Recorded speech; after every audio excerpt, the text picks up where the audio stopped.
Graça Lobo. Maria da Graça Monteiro Lobo da Costa. Nasceu em Lisboa a 12 de abril de 1939.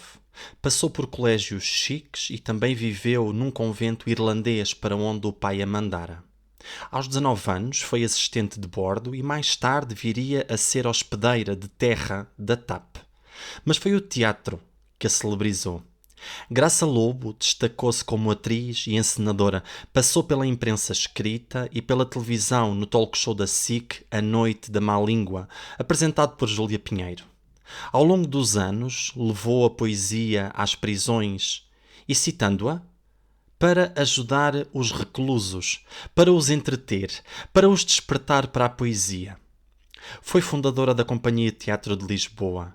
Numa carreira de quase meio século, interpretou textos que definiram o teatro contemporâneo. Estreou-se na Casa da Comédia em 1967, fez parte do Teatro Estúdio de Lisboa e do Teatro Experimental de Cascais. Tenho a mania da liberdade, dizia Graça Lobo. Nunca se escondeu atrás da inconfundível franja que tinha sobre os olhos. Diz quem a conheceu que Graça Lobo era uma mulher de contradições. Era estudiosa e talvez por isso também fosse combativa, irreverente e desempoeirada. Era a maior do que a sua própria vida. De um sentido de humor particular, fintava as amarguras com graças e teatrices. Graça Lobo gostava do lado bom da vida, do glamour, mas, em 2015, começa a turnê pelos lares, como ela assim denominou. Passou pela Casa do Artista e outros tantos espaços residenciais do cuidado formal para as pessoas adultas mais velhas.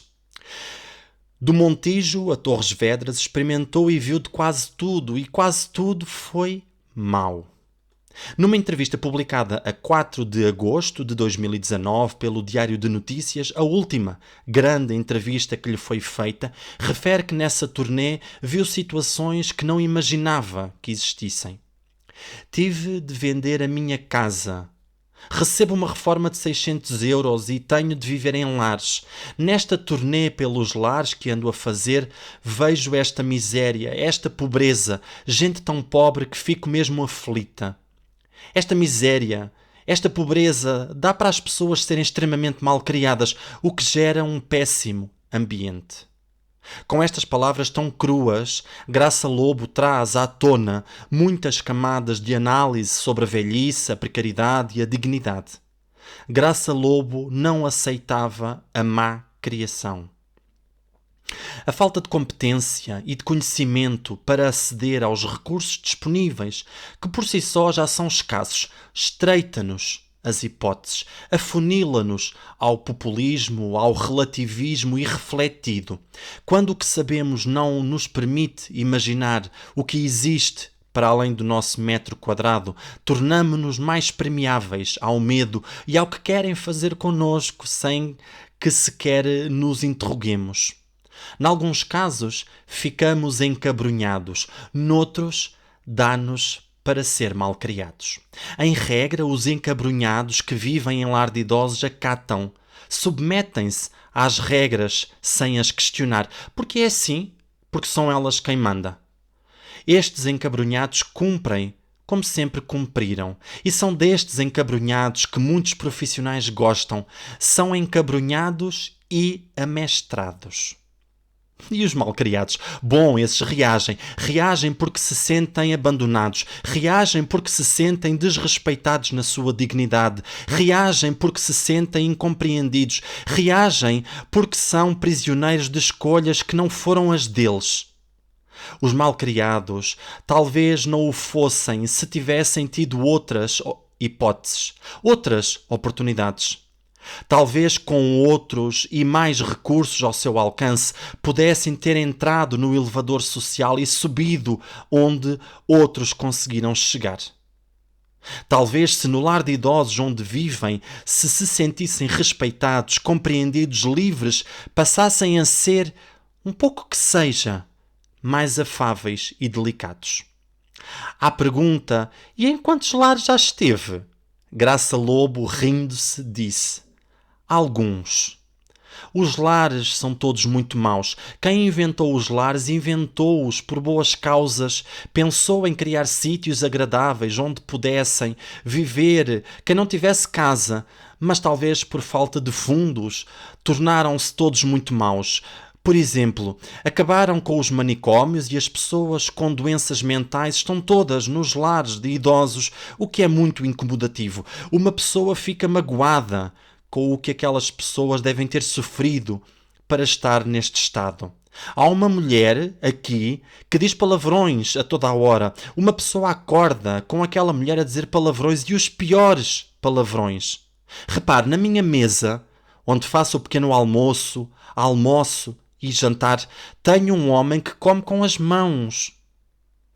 Hoje, os lares de idosos acolhem uma amálgama de pessoas com as mais variadas patologias, desde pessoas com transtornos neurocognitivos a pessoas com psicopatologias, mas também acolhem pessoas cognitivamente saudáveis. E estaria tudo certo se estes espaços tivessem a capacidade de fornecer condições dignas a todos.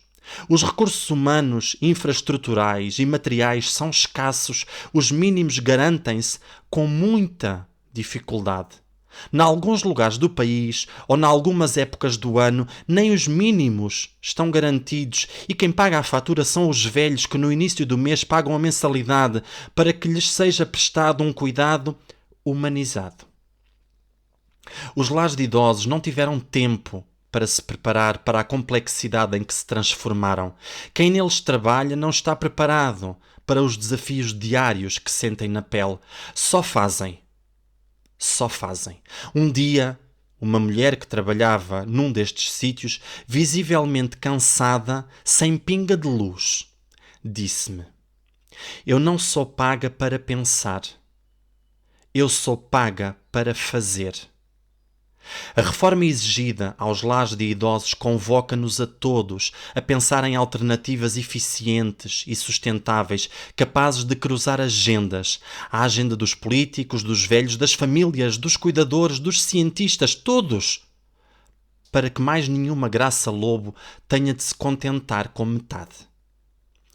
Uma vez, um neurologista disse a Graça Lobo que ela tinha nascido para viver. 9 de setembro de 2024, uma segunda-feira. Foi o último dia de Graça Lobo. Morreu aos 85 anos de causas naturais, em Torres Vedras. Eu sou o Ricardo Crispim e este foi o 22º episódio do podcast Uma Velha Questão. Por hoje está feito. Eu regresso no próximo episódio deste podcast para mais uma conversa. É bom saber que estão desse lado. Obrigado pela vossa paciência, pelas vossas opiniões, por me obrigarem a pensar. Comentem, partilhem e até breve.